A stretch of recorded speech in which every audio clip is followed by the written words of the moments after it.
The sky above the slave market was dark and heavy, filled with thick black clouds. The air smelled of oil, smoke, and sadness, screams, metal sounds, and voices in many alien languages echoed across the market. It was not a place for kindness. It was a place where hope came to die. Zara, the alien girl with deep green eyes and silver hair, sat quietly in a metal cage. Her arms were thin, her back full of old scars. Her clothes were torn, and her spirit even more broken. She had been passed from one owner to another. Some used her for labor, others for pain. Every day she prayed for an end, but no one answered today. She was back in the market again, chained, hungry, and tired. The guards laughed as they dragged her up to the auction platform. "Fresh slave," they shouted. "Still young, still strong." Zara looked at the crowd. Dozens of alien creatures stared at her with cold eyes. Some laughed, some whispered, some raised bidding cards. She didn't care anymore. Whoever bought her would hurt her. She already knew that. But then, something strange happened from the back of the crowd. A tall figure stepped forward. He was not like the others. He was human. Humans were rare here, and when they did come, they were either killers or traitors. Zara had never seen one up close before. He wore a dark coat, simple clothes, and had a short beard. His face was hard to read, but his eyes, cold and calm, looked directly at her. The crowd went silent for a second. Then the auctioneer laughed. "A human wants to bid. This should be fun." 20,000 credits, the man said, his voice deep and quiet. Zara blinked. That was a lot of money. Too much for a slave like her. Why would he pay that much? Other bidders shouted back, raising the price. But the human raised his hand again. 30,000. Gasps filled the market. No one went that high. It was enough to buy a ship. The others stepped back. They didn't want trouble.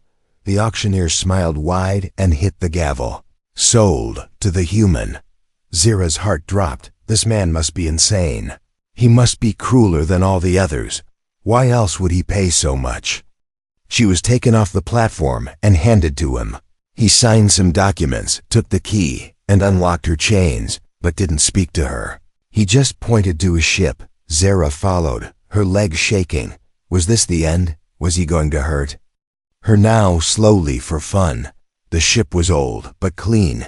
He guided her to a room, then left. She waited for pain, for shouting, for orders, but nothing came. Hours passed. She looked around. The bed was soft. The air was warm. There was food on the table. Real food, not leftover scraps. Still, she didn't eat. She sat in the corner, watching the door, her hands ready to defend herself. She didn't sleep. The next morning, the door opened. The human walked in with no weapon, no chain. He placed a blanket on the bed and said, "You're safe here." Then he left again. Zara didn't believe him. She thought it was a trick, a slow game, before the real pain began. But no pain came. No orders, no chains, just silence, food, and space. She watched him from a distance. He cooked his own meals, cleaned the ship, read books. He never looked at her like others did, not with desire, not with power, just calm. One night, she asked, "Why did you buy me?" The man paused, then said, "You'll understand soon." His answer only made things more confusing. Zara didn't know what he wanted. Did he want her to be his servant, his weapon, his toy? But he never touched her, never shouted, never hurt her. This wasn't normal. This wasn't what humans did. This wasn't what anyone did. She began to feel something she hadn't felt in years. Not trust, not yet, but curiosity. Who was this man? Why did he buy her? And why did it feel like he wasn't her master, but her rescuer? As the ship jumped into hyperspace, Zara looked out the window. Stars moved like rivers of light. And for the first time, she wondered if maybe, just maybe, her story wasn't over yet. Maybe it was just beginning. Zara opened her eyes slowly. She was still alive. Her body didn't hurt. There were no chains, no shouts, no pain. She looked around the room. It was small but clean. There was a bed with a blanket, a small table with food, and a metal door. A strange warmth filled the air, something she hadn't felt in years. Safety, maybe. Zara sat up, ready to defend herself. She waited for the man to come in and give orders. Or worse, to hurt her like the others. But the door stayed closed, no sound, no footsteps after a few minutes. She stood and walked to the door. To her surprise, it wasn't locked. No lock, no code, just a button. She pressed it, and the door opened with a soft beep. Zara stepped out slowly. Every muscle in her body was tense. She moved like a hunted animal, ready to run, ready to fight. The hallway was quiet. Cold silver walls, glowing blue lights. She followed the sound of soft humming. It led her to a small kitchen area. There he was, the human, Raiden. He was standing with his back to her, cooking something in a small pan. The smell was warm and strange, like eggs and herbs. He didn't turn to her. He just said calmly, "You're awake." Zara stayed near the door. She didn't move closer. Her hands stayed ready. She didn't trust him. Why would she? Raiden placed some food on a plate and turned around. His eyes met hers. Not cold, not cruel, just tired. He placed the plate on the table and stepped back. "No tricks," he said. "Just food." Zara didn't move. She watched him carefully. He didn't force her. He didn't say anything else. He just sat down and started eating his own plate. Minutes passed. Zara's stomach growled. Her pride told her not to eat, but her hunger was louder.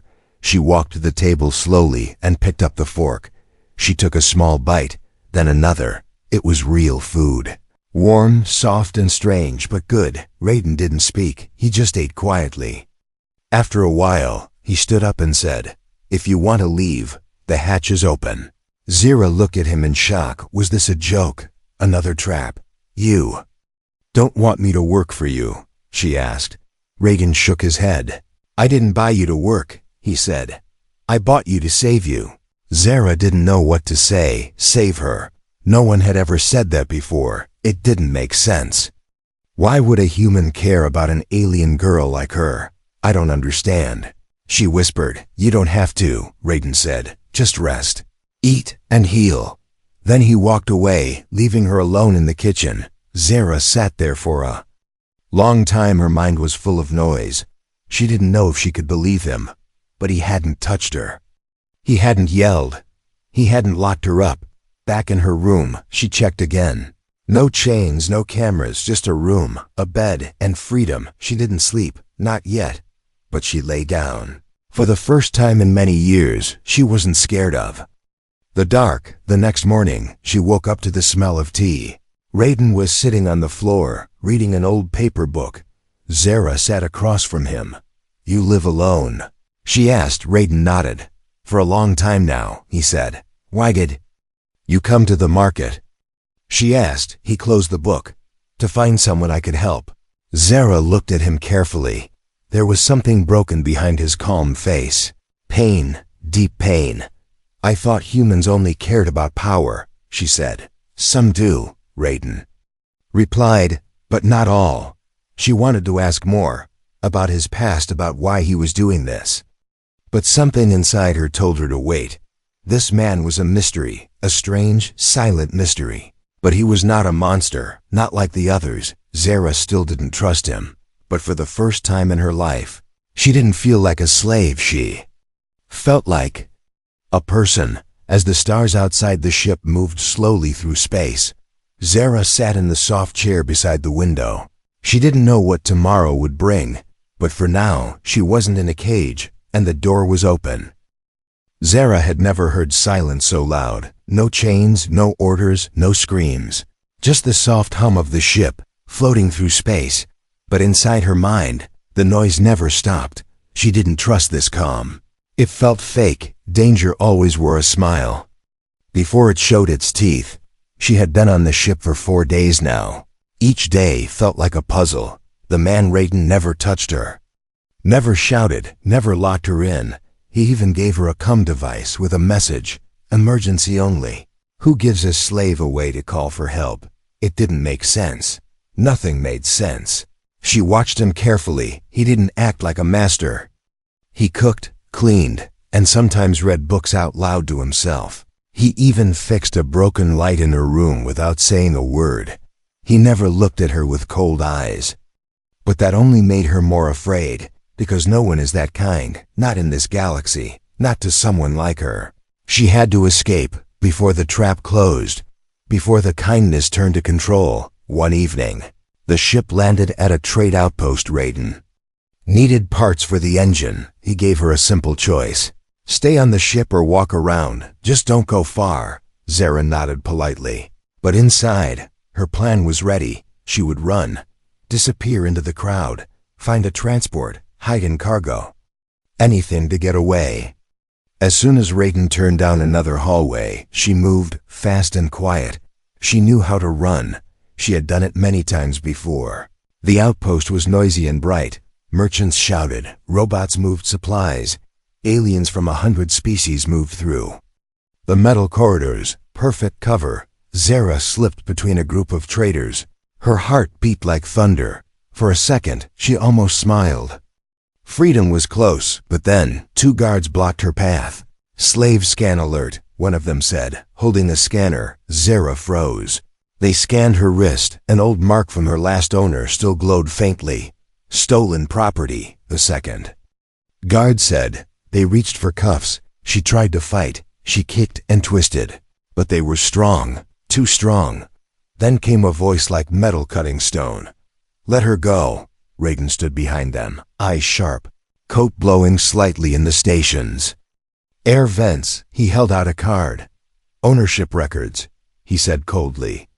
She's under my protection. The guards scanned the card, checked the records.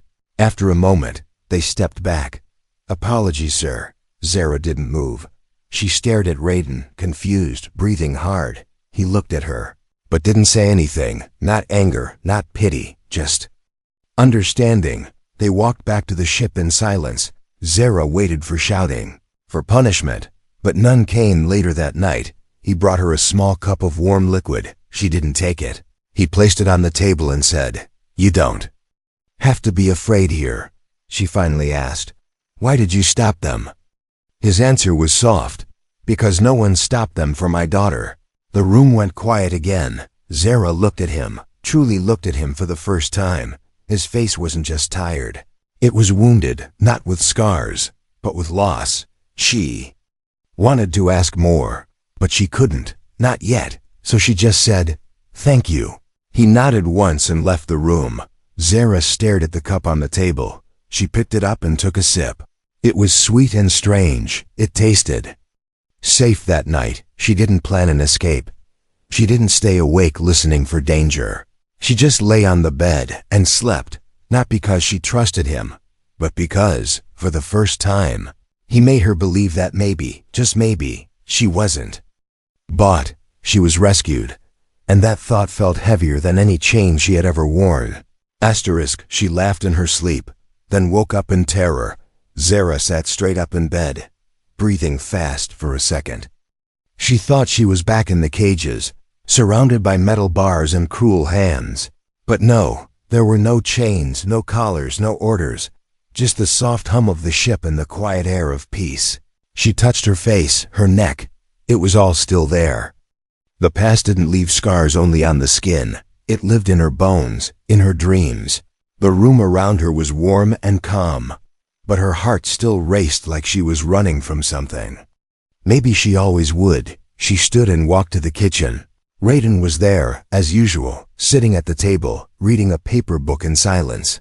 She had watched him every day, but he never did anything cruel, not even once. "Nightmare?" he asked. Without looking up, Zara didn't answer. She sat down and poured some water from a metal pitcher. Her hands were shaking a little. He didn't press her. He just said, "I used to have them too." That surprised her. "Humans get nightmares?" she asked quietly. "Especially the ones who remember." Raiden replied. Zara looked at him. She wanted to ask what he remembered, but her mouth couldn't form the words yet. Instead, she changed the topic. "You read a lot," she said. "It helps me think less," he replied. Then after a moment, "Want to learn?" Zara blinked. "Learn?" He nodded, held up the book. "I can teach you, if you want." No one had ever offered her something so simple. No one ever cared what she wanted. It made her nervous. But something inside her nodded before her mind did. "Yes," she said softly. "I want to." The days became different after that. They sat at the table every morning. Raiden taught her letters, words, sentences. He was patient, quiet, never harsh. When she made mistakes, he corrected her calmly. When she got things right, he smiled just a little. Not the smile of a master, but the quiet approval of someone who once had a daughter. Zara began to read small things, labels, messages. The ship's menu, she even wrote her name, and it felt like a victory. Sometimes they cooked together. She learned how to slice vegetables without fear, how to stir soup without shaking. Small things, yes, but each one felt like breaking the chain inside her. One afternoon, Raiden showed her how to fix a broken wire. "In the wall." "You're smart," he said. "You can learn anything." Zara didn't know how to answer that. No one had called her smart before. She didn't think she was. She only knew how to survive. But maybe now, that was changing too. She started sleeping better, still with nightmares, but fewer, and sometimes she laughed for real. Once, she even forgot she had been a slave, just for a moment. And that moment felt like sunlight through a cold window, but not everything healed so fast. One day, Raiden handed her a mirror. She looked at her face, then at the old scars on her back. She froze, her hands began to tremble. She whispered, "I'm broken." Raiden stood quietly beside her. Then he said, "Scars don't mean you're broken. They mean you fought." She stared at her reflection for a long time. The girl in the mirror didn't look like a slave anymore. She looked like someone learning how to live again. That night, she asked him, "What happened to your daughter?" Raiden looked out the window, the stars reflected in his eyes. "I searched for her for years," he said, "but I never found her." His voice was steady, but heavy. "I don't know if she's alive or gone." Zara felt something sharp in her heart. She said nothing, but she sat closer to him than usual. Maybe they were both searching for something. Maybe that's why the stars brought them together. Later, when she returned to her room, she found something new on her bed. A small digital tablet. On the screen was a note.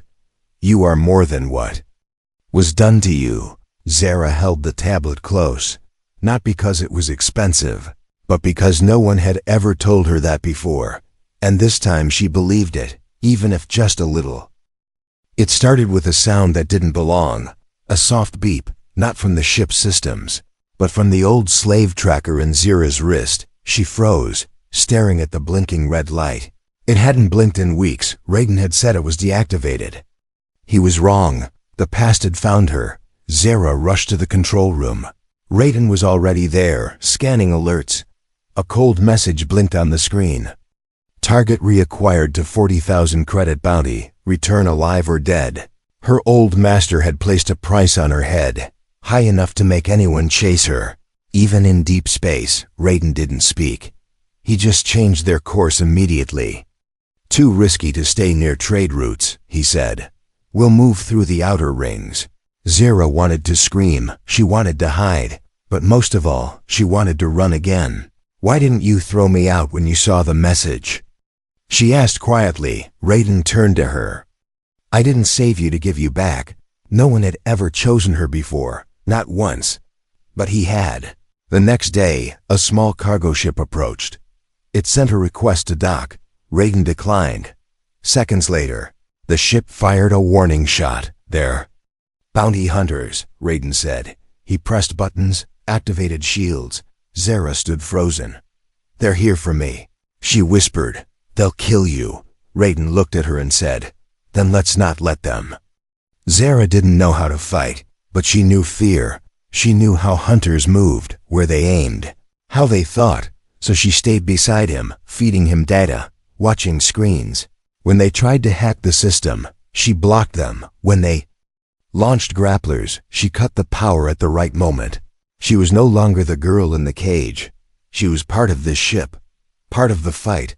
Raiden piloted like a ghost in the wind. Fast, smart, calm. Missiles flew, lights flashed, metal screamed, and finally, After 30 long minutes, the bounty hunters retreated. Zara collapsed into the chair, breathing hard. Raiden's hands were shaking, but his voice was still calm. "Well done," he said. "You saved us both." She didn't smile. Not yet. She was still thinking about the bounty. "It wasn't over. They'll come again," she said. Raiden nodded. "Yes, but next time we'll be ready." He opened a small drawer and placed something in her hand, a stun pistol, lightweight and easy to use. Not to hurt, he sighed, but to protect. Zara looked at the weapon. It felt heavy, not just in her hand, but in her heart. It meant she was no longer a slave, she was a defender later. While repairing a damaged panel, she asked him, "Why do you keep helping me?" Raiden paused, then said, "Because I didn't get the chance to help her." Zara understood without needing more words. His daughter hadn't been rescued. She had been lost forever, and saving Zara was the only piece of peace he had left. That night, Zara didn't feel afraid. She sat in the cockpit and stared into space. The stars didn't look cold anymore. They looked like paths, like roads waiting to be walked. She remembered the cages, the pain, the screams, but now she remembered something else too. The sound of Raiden's voice, calm, steady, kind. The sound of someone choosing to stay, even when the past came knocking. Zara closed her eyes and whispered, "I'm not running anymore. Not from the hunters. Not from her memories. Not from herself. This time she would fight. Not because she wanted revenge, but because she had something worth protecting. Future. Raiden never talked much, but his silence always said something. It wasn't the silence of peace. It was the silence of a man carrying the ghost. One evening, after a quiet meal, Zara walked into the cockpit. Raiden was already there, staring at the stars, not watching them, but searching, like always. "You look for someone out there?" she asked softly. Raiden didn't answer right away. He opened a drawer under the control panel, pulled out an old photo creased, faded, but still clear. A little girl, smiling. Dark hair, bright eyes, standing in front of a house, holding a stuffed animal. "This was my daughter," he said. Zara sat down slowly. He had never spoken of her so clearly before. "Her name was Kayla," he continued. "She was 6. Day she was taken." Zara felt her breath catch in her throat. He didn't speak like someone telling a story. He spoke like someone remembering a wound that never healed. "There was a raid," Raiden said. "They came at night. Pirates, slavers, I don't even know their names. I was away on a mission, far from Earth. When I came back, my wife was gone, house burned, and Kayla missing." He stared at the photo. "I left everything behind," he said. "My rank, my medals, my command. I spent years flying from world to world, searching." "Did you ever find her?" Zara asked, her voice barely a whisper. Raiden shook his head. "No. No name, no record, no trace. Just stories, rumors, and dead ends." Zara looked down at her own hands, the scars on her wrists, the fear in her memories. It all felt different now, because she understood something new. Raiden hadn't saved her out of pity. He had saved her out of pain. "She would be your age now," he said, finally placing the photo back. "Maybe a little older." Zara swallowed hard. "Do you think?" "She's still alive." Raiden didn't answer. He just closed his eyes. "I hope so." Later that night, Zara couldn't sleep. She walked into the storage bay of the ship, a place she hadn't explored much before. There, on a shelf, she found a small box. Inside were small personal things. A child's shoes, a storybook, a tiny bracelet, and beside it, a datapad with recordings. Zara hesitated, but something pulled her hand to press play. A video loaded. A younger Raiden appeared, laughing. A little girl ran into view, screaming with joy. She was playing in a garden, free, happy, loved. Zara covered her mouth with both hands. Tears filled her eyes. This was the man who had lost everything, but still found the strength to save someone else. She turned off the recording and sat in silence. Now she understood why the room had no Locks why Raiden never shouted, why he treated her like a person, not property. He wasn't just helping her. He was healing through her. The next day, she made breakfast before he woke up. Burnt toast, uneven eggs, and way too much spice. But when he sat down and tasted it, he smiled, and she smiled back later, while cleaning the cargo bay. Raiden looked at her and said, "I used to dream of saving Kayla. Now I just want to make sure no other girl ends up like her." Zara nodded. "You already did." She said, "You saved me." He didn't respond, but his eyes said everything. That evening, they looked over maps together. Zara pointed to a planet. "That's where they sold me first, then to another. That's where they took my sister." Raiden looked at her with sharp but gentle eyes. "You want to go back?" Zara nodded. "Not to run," she said. "To stop them." Raiden leaned back. A long pause passed. Then he said, "Then we start planning, for the first time." Zara felt something new. Not fear, not survival, but purpose, not just for herself, but for all those still trapped, still waiting, still chained. She wasn't a slave anymore. And Raiden wasn't just a broken father. Together, they were becoming something stronger, something dangerous to the system that hurt them both. They were becoming a team, a spark in a galaxy full of darkness, and they had just begun to burn. The stars watched in silence. Two figures stood at the edge of the galaxy. Not heroes, not soldiers, just a broken man and a girl who once belonged to chains. But tonight, they would rewrite their story. Zara wore a black jacket, her silver hair tied back, no longer the girl in the cage. She moved like someone who had found her reason to fight. Beside her, Raiden checked the ship's systems. His eyes calm, his hands steady. The mission was dangerous, the enemy powerful, but neither of them flinched. Their ship moved through deep space toward a familiar location. The same slave auction site where Zara was once sold. The same market that sold thousands more like her. It was time to burn it down. As the ship approached the station, Zara asked, "Are you ready?" Raiden smiled faintly. "I've been ready for years." They landed in silence, dressed like traitors. They walked past the guards with fake IDs. No one recognized them. Why would they? No one remembers the ones they break. Inside, it was the same dark, filthy, cold. The smell of fear still clung to the walls. Zara's hands curled into fists. But Raiden placed a hand on her shoulder. "Not yet," he whispered. They moved to the lower decks, where the slaves were kept. Metal bars, locked cages, weak cries. Zara saw faces like hers, young, scared, lost.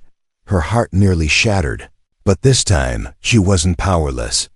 They reached the control room. Raiden disabled the power grid. Zara uploaded a virus into the security system. The lights flickered, alarms blared, cages opened. Chains dropped. The guards shouted in confusion, but the prisoners didn't run. They rose. Together, Raiden tossed stun guns to the older ones. Zara yelled, "Fight for your freedom," and for the first time they did. The battle was short but loud. Raiden fought with skill and precision. Zara protected the weak, guided the lost. They weren't just escaping. They were destroying what had broken them. One of the slave masters tried to flee. Zara caught him by the collar. "Do you remember me?" she asked. He didn't. Of course he didn't. He had sold thousands. She was just one name, one number. But she would make sure he never forgot again. She didn't kill him. She let him watch the market fall. By the time the system guards arrived, the station was in flames. All the prisoners were gone, and the ships had vanished into the stars. Later, on a quiet moon, the freed stood around a fire. Zara spoke to them, her voice no longer soft, but strong. "You were not saved by a hero," she said. "You were saved by yourselves. We are not victims. We are warriors." Raiden stepped forward, holding Kayla's photo close to his chest. "My daughter was never found," he said. "But through you all, her voice will live." They named the movement the Lightburn, a network of rebels, fighters, and survivors. They swore to find every cage, every chain, and break them all. Zara became a leader, not because she wanted power, but because she knew pain. She knew what it meant to be nothing, and how it felt to rise from it. Raiden stood beside her, no longer alone, no longer lost. His ship became their home, their base, their beginning. Some said they were myths, a ghost girl with silver hair, and a silent human with a broken heart. But the slaves whispered their names in the dark, because they knew, one day, the Lightburn would come for them too, in the quiet of space. Zara looked out the window. She touched the scar on her wrist. The tracker was long gone, but the memory remained. This time, it didn't hurt. It reminded her she survived. She fought, and now she frees. Raiden walked in, holding 2 cups of warm tea. He handed her one. She smiled. "Do you think she'd be proud of you?" He looked at the stars. "I think she'd be proud of us." And under a sky full of light, 2 broken hearts found purpose, not in revenge, but in saving those the world forgot. And that was how legends are born.